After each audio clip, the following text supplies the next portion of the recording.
with Charm Grammy Crochet. The time of filming today is Tuesday. We are no longer at the Outer Banks. We are now in Myrtle Beach, South Carolina. We'll be here for a month. But this is a travel video, not a crochet video. So hashtag our retirement journey. We spent a week at the Outer Banks. Where I decided that we probably would not want to live at the Outer Banks on the islands. Way too much sand. But you don't get a lot of good views of the ocean. A nice breeze all the time. And I think we would have enjoyed our stay better had we been there in the summertime. Like, there weren't really any water sports to do. Because it was cold and the wind was cold. It wasn't like cold, but it was too cold for me to be in the water. We did see people on the kites and the like parasails in the water, and I thought, what, are you crazy? It was in the high 60s, mid to high 60s most of the days. We did go on a pier and see some fishing. We did not fish. We didn't think we would stay as long as we did on the pier. But we ended up really just enjoying watching the fishing and watching the ocean. We went to an aquarium, so you'll see pictures of that. We did an audio tour of the islands, and you could buy 1, 2, or 3 day packages for this audio tour. It's self-guided. Get on it anywhere you want, and they just pick you up by satellite on your cell phone. Very cool, interesting technology. Really a good deal. With $17 for the 1 day. A lot of the things on the tour, or just in general, anything that was national was either closed, partially closed, because of it's October 2025 and our government is shut down. So a lot of the national things like the Wright Brothers Museum and Memorial, you couldn't even go down, you couldn't even drive past it. So that was part of the tour we missed. The tour started and stopped with you could be entering from or leaving to ferries to get on and off the islands. We did not do ferries. By the time we got to the end and could have gone to the ferry that would take you where you could probably have seen wild horses, like your best chance of seeing them, it was getting late already. I think in the tour it said the islands themselves are 38 miles long, maybe 24, but I think he said 38. They are barrier islands, so they protect, I don't know if that's why they were there. I don't know if God put them there to protect the shoreline of North Carolina, but that's what they do. So on the ocean side, there's big sand dunes, which are beautiful, but you can't see over them. So you can't see the ocean for the most part. And I was real disappointed with that because I like to see the ocean. On the inside, the opposite side, that's the marshland side, and they call that the Sound. So on the Sound side, you could generally always see water. There were dunes there too, but the big dunes were there's one main road to get on and off the islands. And part of the islands, that's the only road. Like, some of it there was like turnoffs and neighborhoods and things like that. And we drove through some of the neighborhoods, and for the most part, if you wanted to see the ocean, you had to be like on the 3rd floor, because the dunes, which are gorgeous, they're just big and they shift.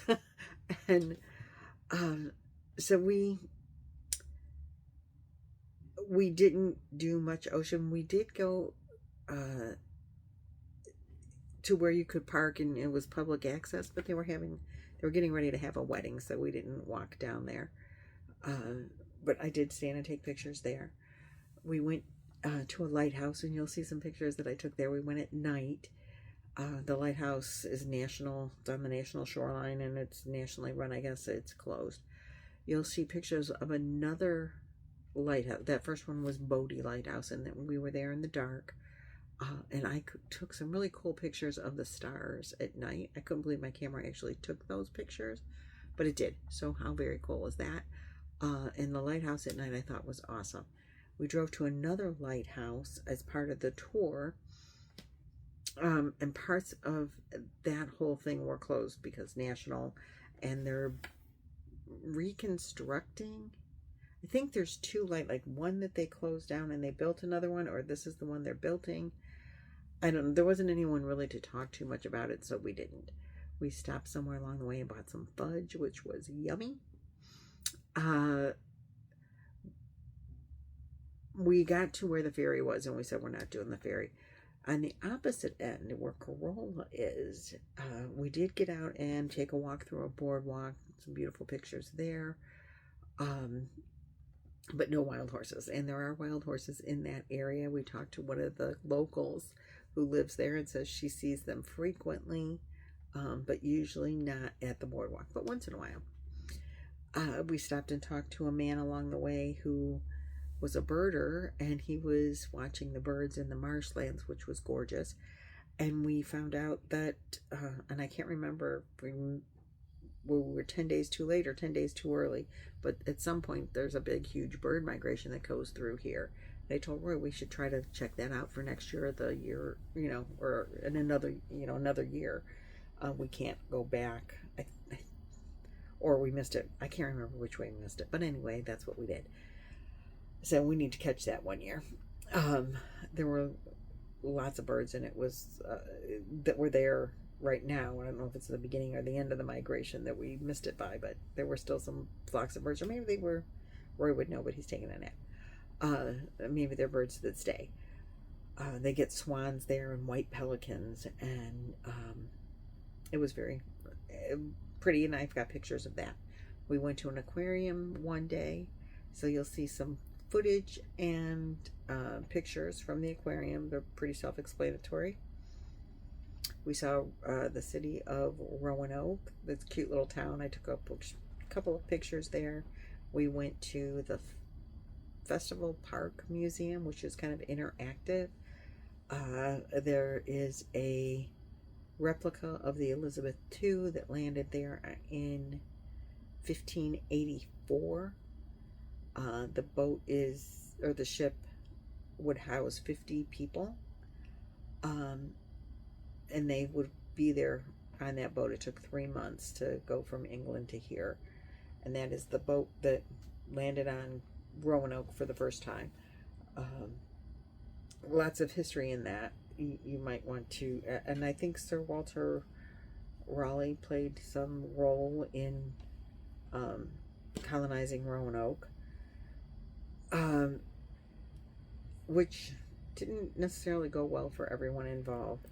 Sadly, one country taking over another is never good, right? But that was an interesting place to be, and we did enjoy seeing all of that. And there's pictures of, like how the Native Americans lived back in the time, how they farmed, how they smoked their fish, how they tell you how they made things like their long houses, and that's what the English called them, their long houses. So you get some of that. We went on the Queen Elizabeth II, and then there was a museum, and I have some pictures of the replica of Queen Elizabeth II, like scale, the small version of the big boat. Not that big of a boat, but really interesting. Then there's just pictures of Roanoke, Corolla, whatever we saw.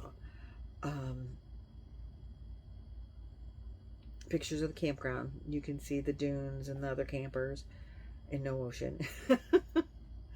As I said, I think Roy and I decided it's too sandy, too windy, and not enough ocean for me to want to, or either of us to want to live on the Outer Banks. I think if you're going to go there and want to spend a week, we spent too much time there for this time of year. In the summertime, a week there would be probably not enough when you could do all the water sports, and the boating and the fishing. We did go to a fishing pier. We enjoyed being there. We watched them fish. Somebody caught a shark. I have pictures of that. just a little shark, but it still got big teeth, or a lot of teeth. And they got the hook out and they threw it back in. That was interesting to see. In the summertime, they do parasailing. We did see parasailers, and you will see some, that's not what they called them, but that's pretty much what they're doing. They're on kites, and they're sailing, and so we saw some of that. I wouldn't get in that water. People were fishing in the, on the shoreline, in the water. They got shorts on, and they're, oh, it's too cold for that. But hey, if you want to fish, you do you. So I hope you enjoyed the video. There's some, they're feeding the sharks at the aquarium. It's like a 7-minute part of the video. You'll see the sharks. You can hear what she says. I just let her talk and recorded not all of it, but some of what I thought was interesting. And you can see the sharks swimming by and hear about them and the other fish, and it is feeding time, so she talks about that, and I thought that would be interesting for you.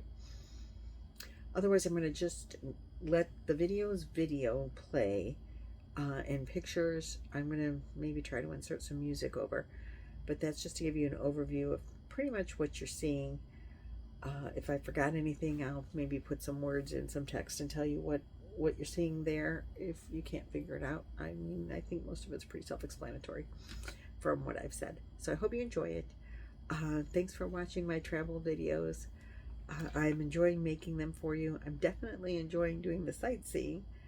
And we're going to be here in South Carolina for a month.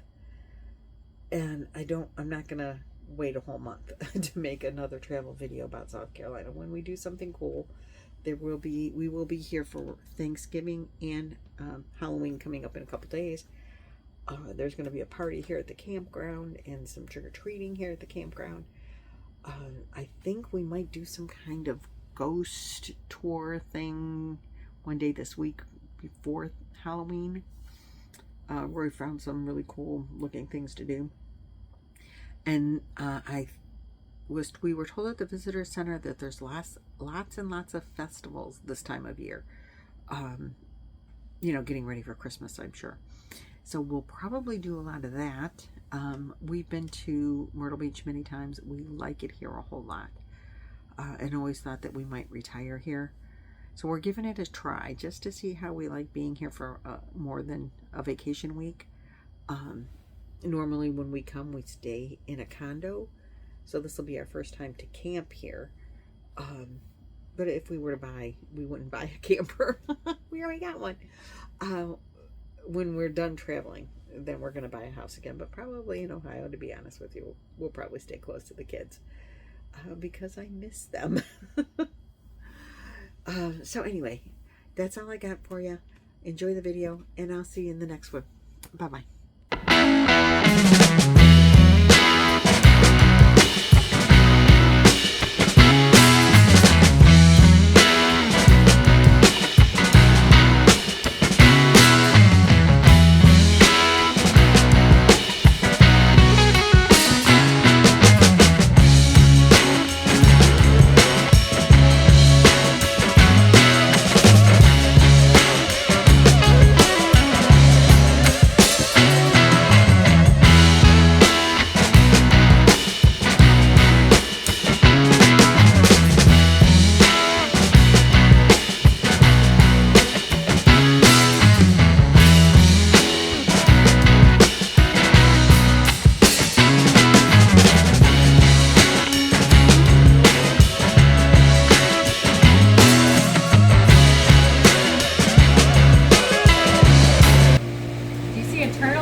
He might be buried in the sand. Oh yeah, he's over here. Here he comes. Hi, buddy. Are you hungry? Here he comes. He comes and gets special food, huh? Oh, he knows.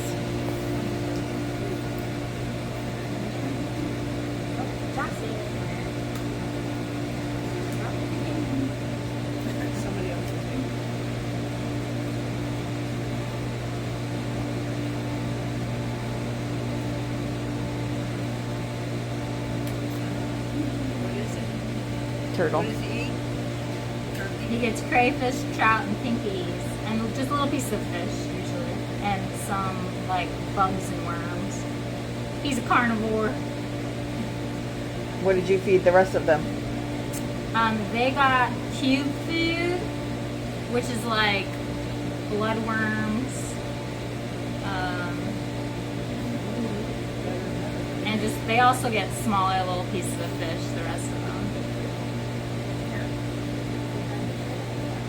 Algae cubes too.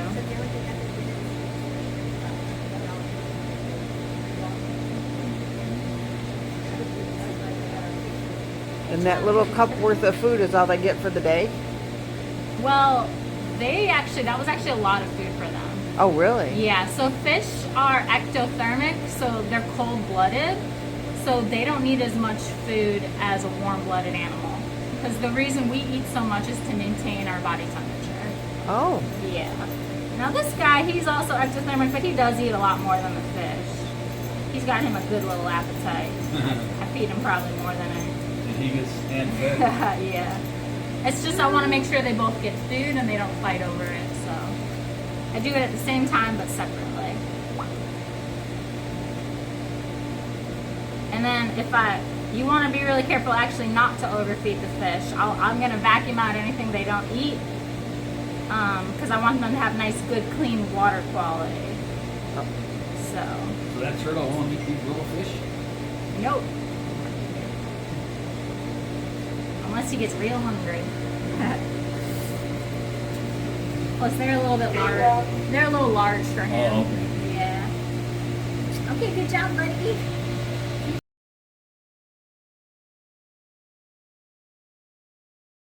Otter. Looks like there's only one.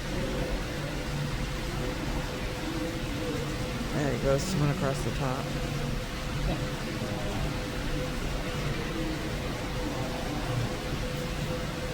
He's on.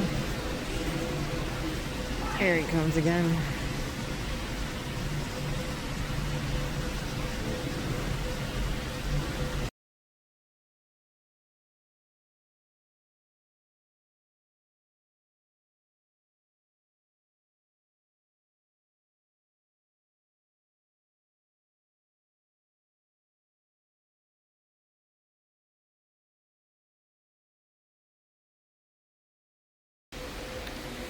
He is moving very slowly.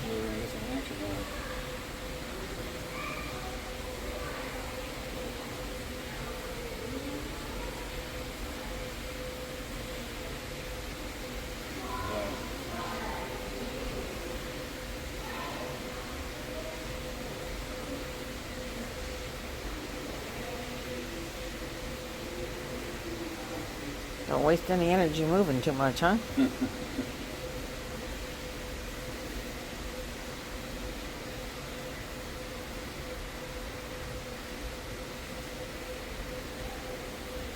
Kind of scary looking.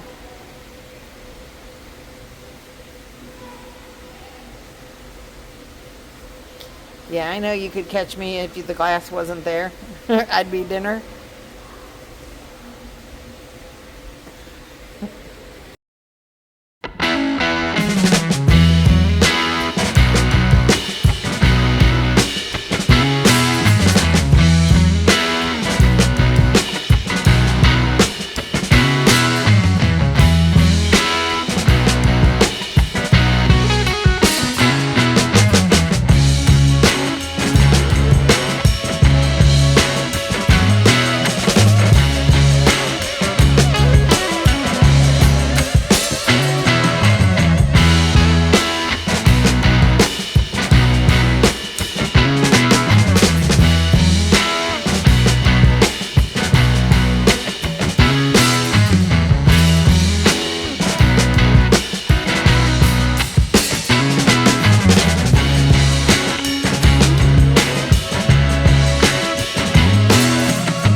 directly in front of you there, if you look into the lip, you're like leaning over, yep, straight down there, you see that, sticking to the wall?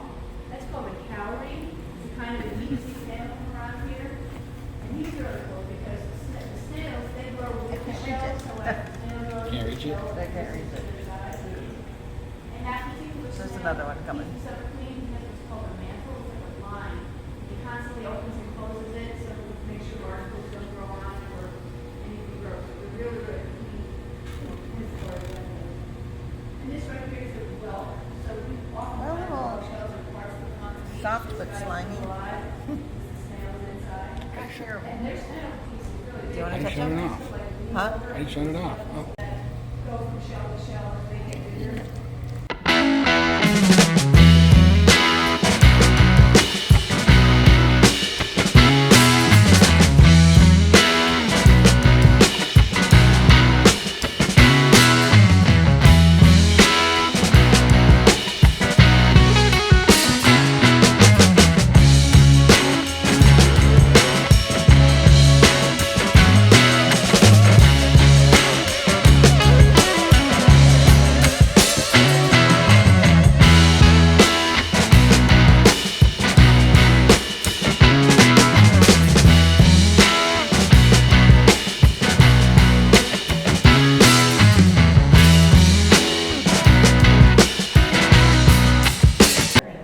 Circle up because your feeding time is Monday, Wednesday, and Friday. You get fed 3 times a week.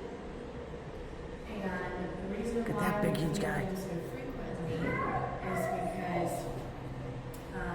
we want everybody to stay happy and full in here. That is why a lot of our sharks do not go after fish in this habitat. They're very full and they're very happy. But Big Girl she's around 7.5, 8 feet and weighs 300 pounds. She was they're actually pretty docile. Yeah. Sand tiger sharks, so tiger sharks we also have on the Virgos and here a little bit more. Location for our sand tiger shark. Anybody seen her swim by yet? She's the biggest shark in there, and she swims with her mouth open. Is that where she is? Hi! Hello! So she swims with her mouth open like this.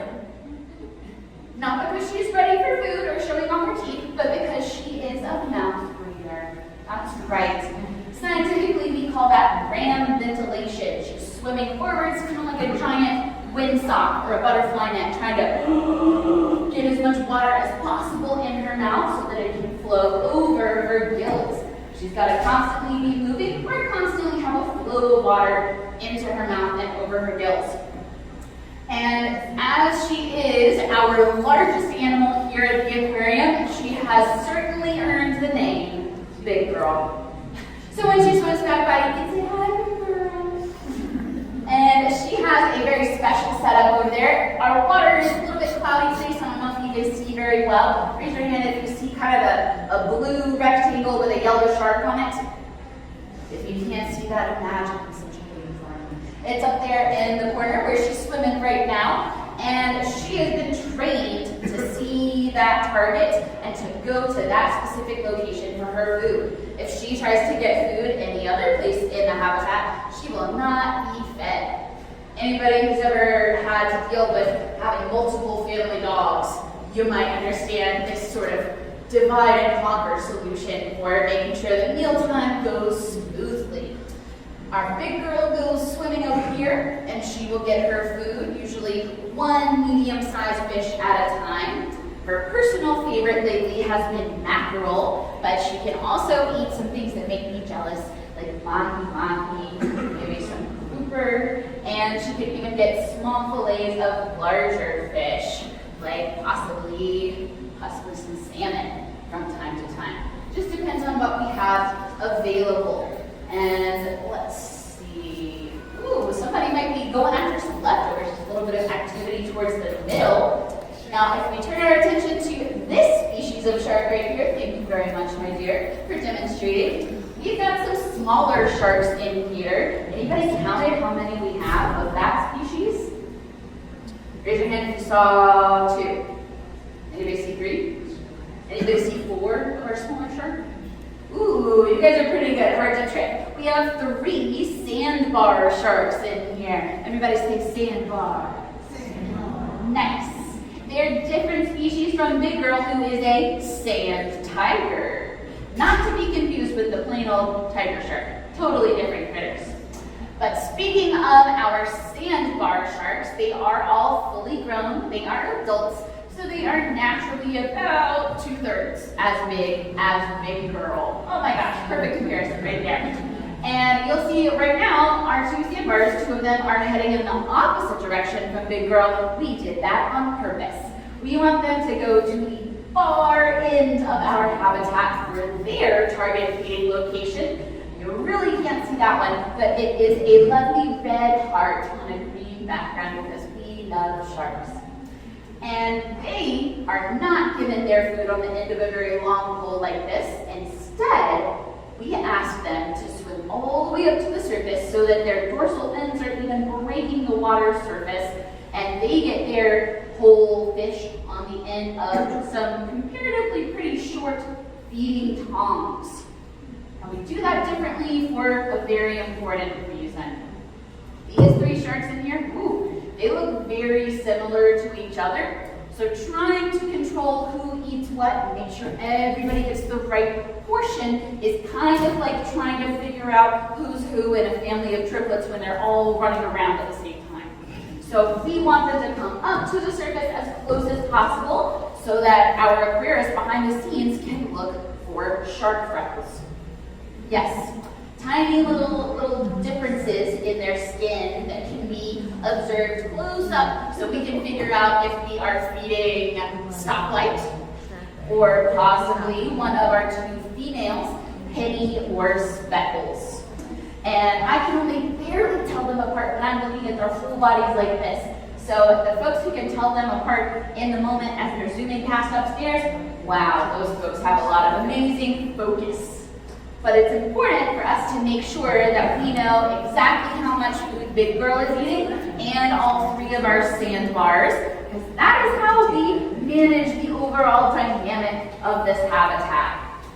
The most common question I get about this habitat, raise your hand if you were thinking it, do the sharks ever eat the fish swimming around with them?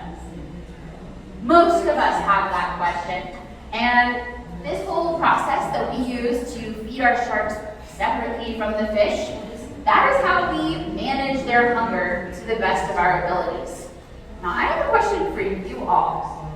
How often do you think these sharks might eat in the wild?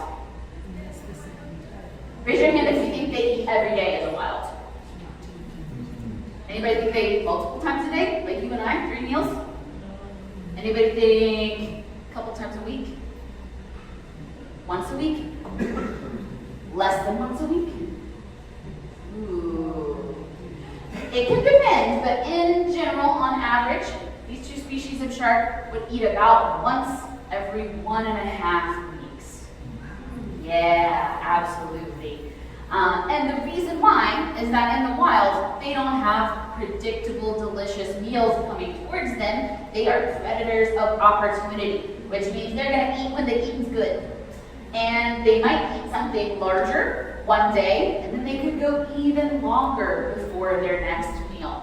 But that unpredictability doesn't really work well for us in this system where we're trying to make sure that they're not interested in their fish friends. So we have them on a regular scheduled diet where they receive just as much food as they might in the wild if they're eating the perfect amount, but they get smaller meals more often. So we do this feeding for our sharks 3 times a week.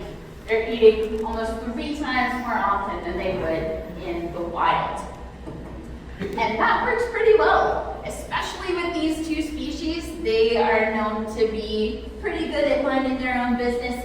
They are not interested in any sort of unnecessary drama or interactions. And they are not going to put forth the effort to hunt if they are not hungry. So this is the sound We're at the aquarium. This is the sound. I don't know if we drove over one of these bridges. There's this one on this side. See it maybe. And then there's islands. And then there's a bridge on this side. The water is very dark.